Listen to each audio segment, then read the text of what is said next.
Welcome to another episode of Just Cooking. I'm your host, Bassam Al-Alawi, aka Be The Maker. I run Darsin Cafe at the Bahrain National Museum. Be sure to check us out. But another thing you should be checking out is this dish I'm cooking up today. This is my interpretation of a local Bahraini curry, usually utilizing lamb or beef, called a saluna or a mriga, if you wherever you come from and however you say it. This is our interpretation today. Usually it uses, meats that are stewed for quite a long time. Today, I've chosen to do it meatball style, and I'm gonna be using lamb as my meat of choice.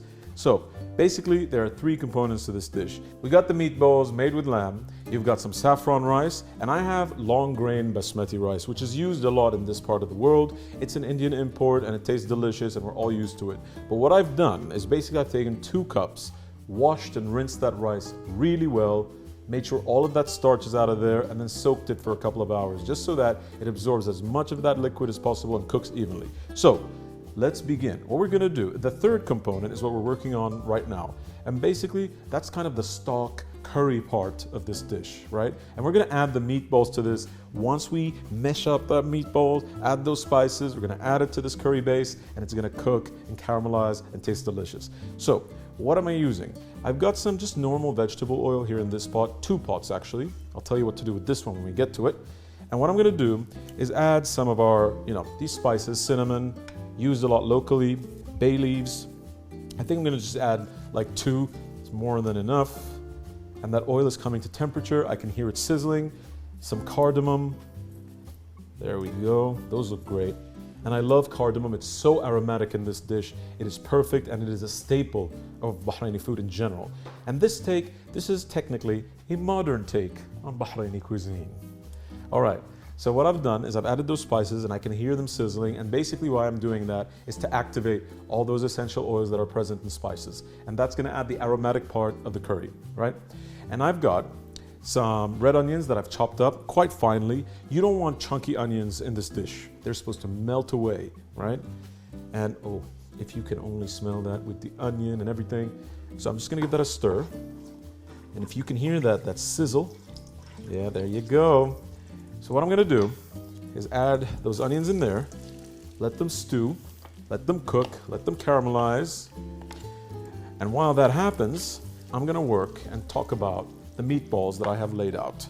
All right, so this dish basically utilizes about 1 kilo of minced lamb. This is New Zealand lamb, cut off the leg, deboned, deskinned, and defatted. You don't want too much of a fatty meat for these meatballs because they will fall apart, right? And what I've done is I have some chopped coriander that I've chopped really finely, and that's gonna add the aromatic principle, right? That freshness that we want in the meatball. And what I'm gonna do right over here is I'm gonna start adding the Bahraini spices. And our food does have a lot of spices, and most of these spices are technically from the subcontinent. Because of the ancient trading routes and the history that Bahrain has with these countries, we tend to import a lot of their flavors as well, which is what makes Bahrain so multicultural and our food so delicious. So what I'm gonna do is I have a specialty, we call it a bahar Bahraini, used for meat, or a masala that's technically made up for meat dishes, right? And what makes this specifically a meat dish or meat masala is basically the type of spices that they use to accentuate different meats, okay? So I'm gonna add about 2 nice heaping tablespoons of that meat masala, right? And this stuff is also gonna go in the curry, right? And let me give that a stir just to make sure there's no burnage. Burnage is a word that I just made up, and I think it should be in the dictionary. Call me Merriam-Webster and we need to talk. All right, so I'm gonna mix that up. That's okay. Back to this. So, I've got the masala, the Bahraini meat, baharat, whatever you want to call it, it works. I'm gonna add just a touch of cinnamon. This is about a teaspoon of cinnamon, ladies and gentlemen. A tiny bit of coriander. Since there's already some fresh coriander in there, I don't want to go overboard. And a classic. This is a classic combination that's used with lamb, it's cumin. It just goes superbly well with lamb of any kind, especially leg cuts. All right, so I'm gonna add, you know what, let's add the whole thing. Let's go nuts, ladies and gentlemen. And in addition to that, I am gonna season with some salt. And this is non-iodized salt, ladies and gentlemen. This is fine sea salt. The iodine just ruins the taste. It gives it a metallic flavor, and ain't nobody got time. So I'm gonna add about 1.5 tablespoons. And I might season this a bit more later, but there is seasoning in this curry base that we're doing, or the saluna base, right? So that's coming together, but we're not done yet. The thing is, the trick to getting really tender meatballs is usually to add breadcrumbs. I don't like to add breadcrumbs. They make it a little stodgy and not so tender. What you're gonna use is fresh bread. I have 2 slices of just normal store-bought, using my freshly sanitized hands, ladies and gentlemen. I have some freshly bought 2 slices of whole bran bread. And what I'm gonna do is just chop off those corners, right? You don't want that. And what this is gonna do, we're gonna add a bit of milk to that, because milk, you know, a dairy product that we add to make this panade. Panade is basically a bread and milk mixture that you add to kind of like meats to keep them tender, especially when they're in like minced form. So I'm gonna chop that up. That's my bread right there. And I'm gonna add a bit of milk. Not too much milk, about 6 to 10 tablespoons, depending on your preference. And I'm just gonna mash that up together. This is gonna keep the meatballs super tender. And this is a trick that a lot of people skip. And it's not the most attractive looking thing, ladies and gentlemen. It's like, you know, that time you hit puberty, you didn't look so great, but afterwards, it was all worth it. All right, so I'm gonna mash that up together.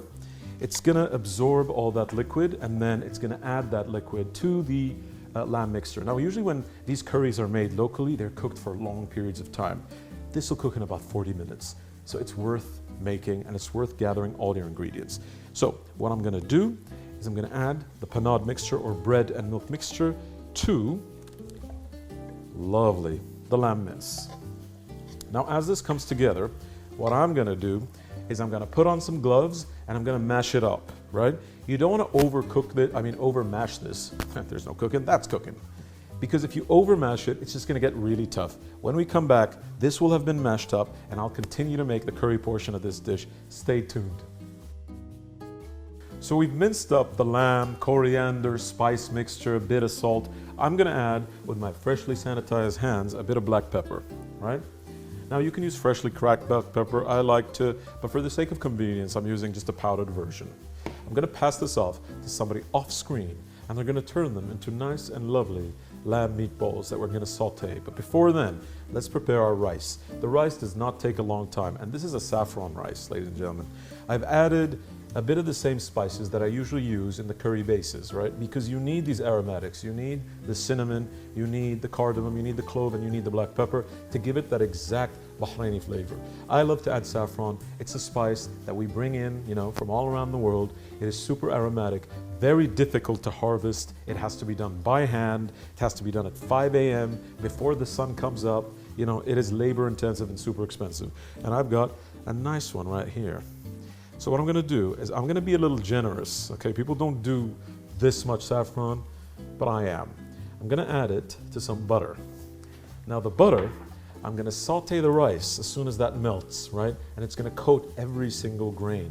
And once the water goes in, it's just gonna be super delicious, nutty, saffrony, a nice bright yellow. It's gonna be delicious, you guys. So before we get to that, I'm waiting for the butter to melt. You've noticed that those onions and those spices have kind of crisped up.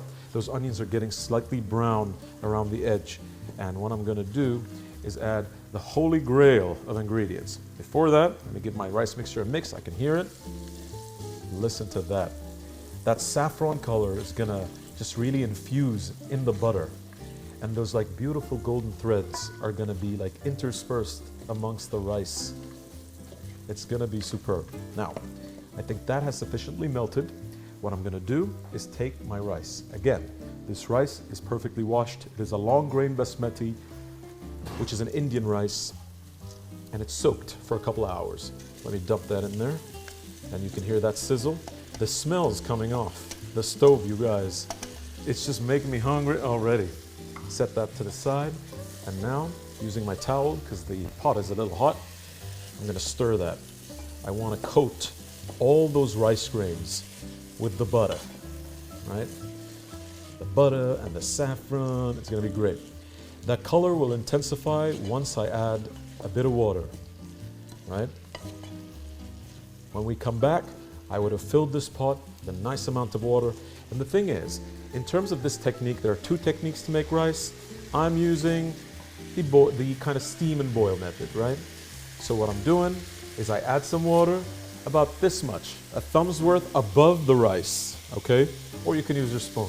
And that's how much you know in terms of how much water to put to cook this perfectly. When we come back, I would have done that. It'll be nice and covered. Bring it up to a boil. See you in a bit.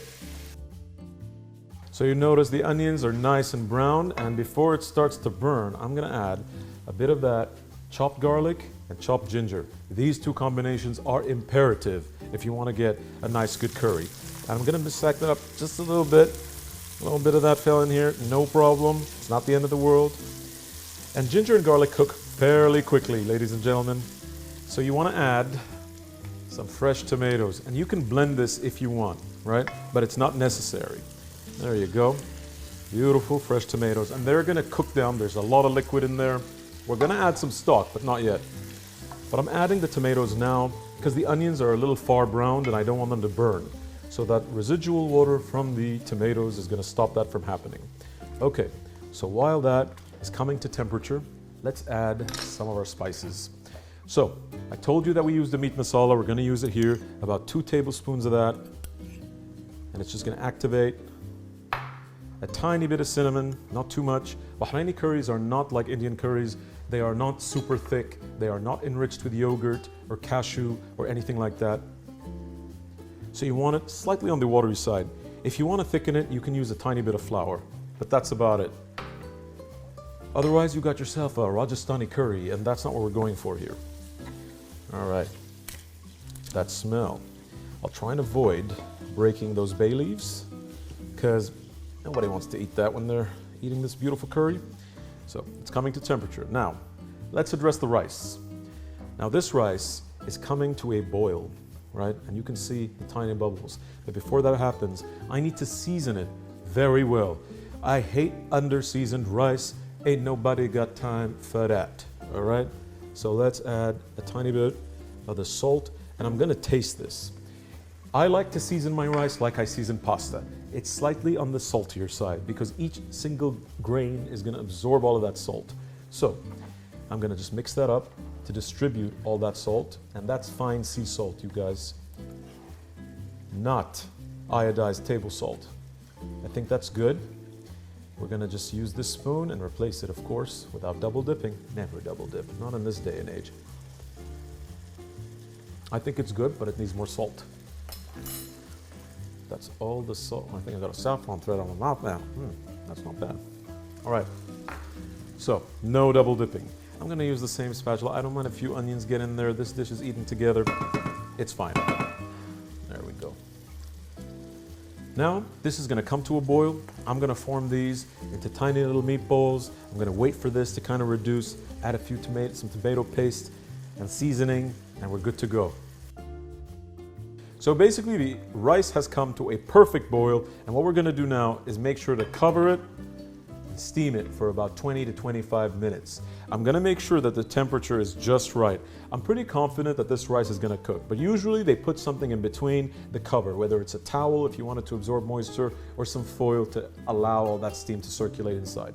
This is soaked, hopefully it's gonna be well cooked. Now this masala is coming together, and the masala is basically a mixture of tomatoes, spices, you know, the base of any good curry. Now, I know it's ready because the oil has split, and I'm gonna add some tomato paste. Usually they add tomato paste before this process, but I don't think it makes a difference, and I want an intense, slightly more intense tomato flavor. That's about a tablespoon, right?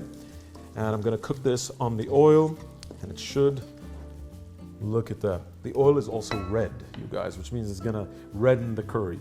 Gonna increase the heat on that a little bit, and now it's time to add our potatoes. I love potatoes. I could eat potatoes in anything. And what I've done is chopped a few right here. I'm gonna freshly sanitize hands, drop them in here. There you go. And I add a little too much potatoes because of the fact that I like them, and they get really soft and people tend to devour them.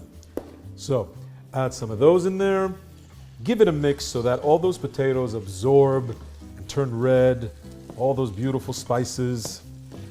Look at that, the smells, you guys. Now, At this point, traditionally, you would add black lemon, but I forgot the black lemon, but it's okay. The curry will still taste good. Give that a mix. I know the rice is boiling, I can see it. This is very convenient, perfect. Now, the amazing Fatma, who you've probably seen on the promo, made these beautiful meatballs. Check them out, perfectly formed. Now, I'm gonna take one of these tongs, and this oil is coming up to temperature. And I wanna see, just test just a little bit. No, we're not there yet. When we come back, this oil will be up to temperature and we'll be able to cook these meatballs. See you in a bit. So our oil has come to temperature and the meatballs have been perfectly formed by Fatma today. Ladies and gentlemen, shout out to her. And what we're gonna do, I like to add curry leaves in this curry. You don't have to. It makes it slightly more on the Indian side, but I don't mind that at all. And you can put this in the beginning and fry it, or put it now. I like it now. I feel the fragrance, the flavor kind of infuses better, right? And not too much. You can hear that oil sizzling. And what I'm gonna do, oh, it's sizzling, all right. I'm gonna take these really cold long chilies, right? I'm gonna put a slit just in the middle of them. You don't wanna chop them up too finely. This is not a spicy curry. It's very mild, delicious, Moorish curry. I'm gonna just twist this around, use my little towel here. Just make sure it's all incorporated. The color is right, ladies and gentlemen. And this is gonna be finished with a bit of coriander for freshness, right? I'm gonna test the seasoning. Now, let us add our meatballs. So I've got those over here, and I'm gonna gently, this is not, the point of this is not to cook them through. The point is to brown them, right? Oh, it's popping. Be careful, okay? Watch your eyes, watch your lips, watch your nose, watch all your body parts. Now, I'm gonna add these in here. And what's gonna happen is I'm gonna turn them as I cook them, because I just want a nice fond to go, just all around. That's where all the flavor is.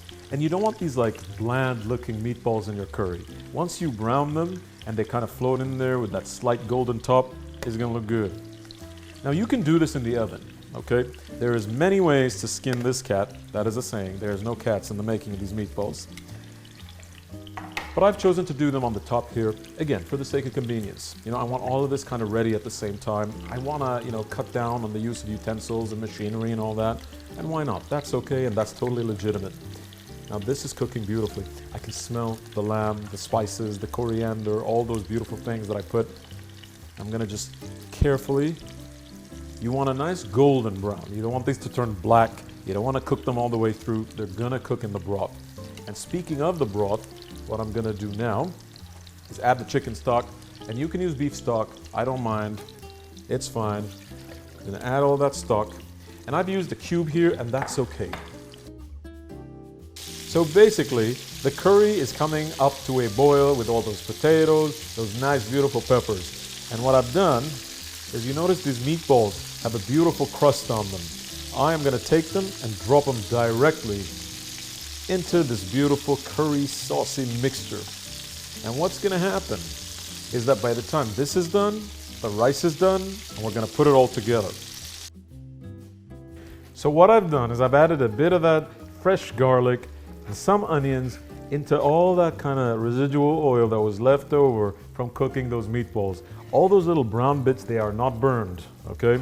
We're gonna pour it into the curry, and the curry is done at this point. Now, if you want a more done like meatball, there's a couple of things you can do.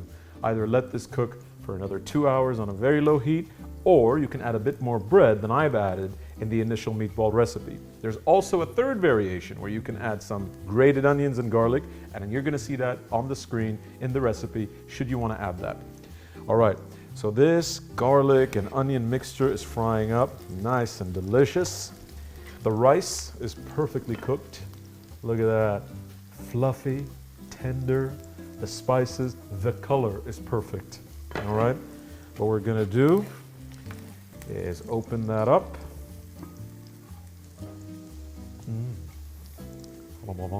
Hello there, how you doing? You good? So what we're gonna do is move the onions, the garlic, all of those beautiful bits, and we're gonna pour it directly in the curry. There we go. Tasty. I'm gonna lower that heat because I don't want to burn off the pan. And all that flavor immediately just changes the whole thing. Now, we are technically done. So what I'm doing is I'm just taking all of the spices, just putting them on there because I like the way they look. If you don't want to put these spices, you can put some crispy onions and you're good to go. The curry is ready. Let's plate it up. The potatoes are tender. Look at that, so brothy, so delicious. What you're gonna do is plate with as many meatballs as possible. I'm gonna take out that little bay leaf. Nobody likes a bay leaf in their food. Put it back in there, no worries.